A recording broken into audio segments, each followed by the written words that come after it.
ধন্যবাদ মাননীয় স্পিকার। আজকে আমার একটা বিরল সুযোগ এসেছে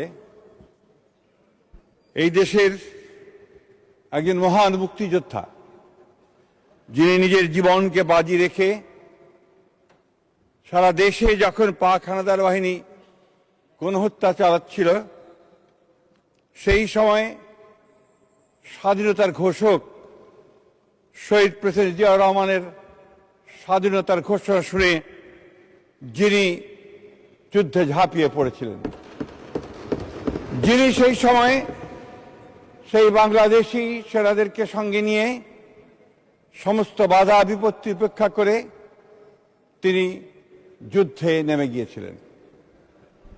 মাননীয় স্পিকার, আমি আপনাকে অভিনন্দন জানানোর সুযোগ পাইনি স্পিকার হওয়ার পরে।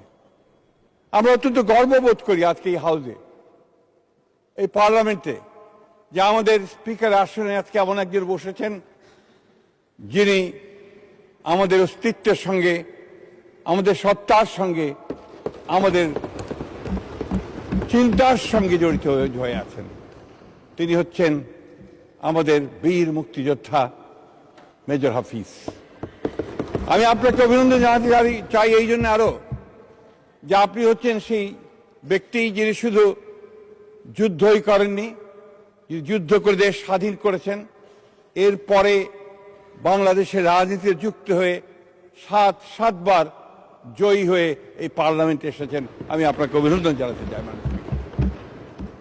আমি আপনাকে অভিনন্দন জানাতে এই জন্যে যে এই দেশে যারা রাজনীতি নয় বা অন্য কিছুর সঙ্গে নয়, খেলাধুলার সঙ্গে জড়িত, তাদের মধ্যে আপনি একজন আইকন হয়ে আছেন।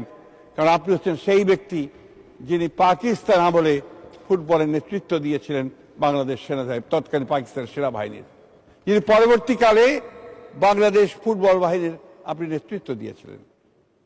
আপনি হচ্ছেন সেই নেতা, আপনি হচ্ছেন সেই স্পিকার যিনি আজকে এই মহান পার্লামেন্টে, যখন একটা গণ অভ্যুত্থানের পরে, যখন একটা সর্বনাশের পরে এই পার্লামেন্ট যখন একটা নতুন স্বপ্ন নিয়ে এসে উপস্থিত হয়েছে, এই পার্লামেন্টে যখন আমরা যারা বয়োবৃদ্ধ, যারা আমরা নতুনকে বরণ করে যে তৈরি হয়ে এসেছি, যখন আমাদের নাহিদ সাহেবের মতো মানুষেরা, আসনাথের মতো মানুষেরা আজকে এসছেন, যাদেরকে দেখে আমরা নতুন স্বপ্ন দেখছি, তাদেরকে আপনি নতুন পথ দেখাবেন, সেই পার্লামেন্টের স্পিকারের দায়িত্ব আপনি নিয়েছেন।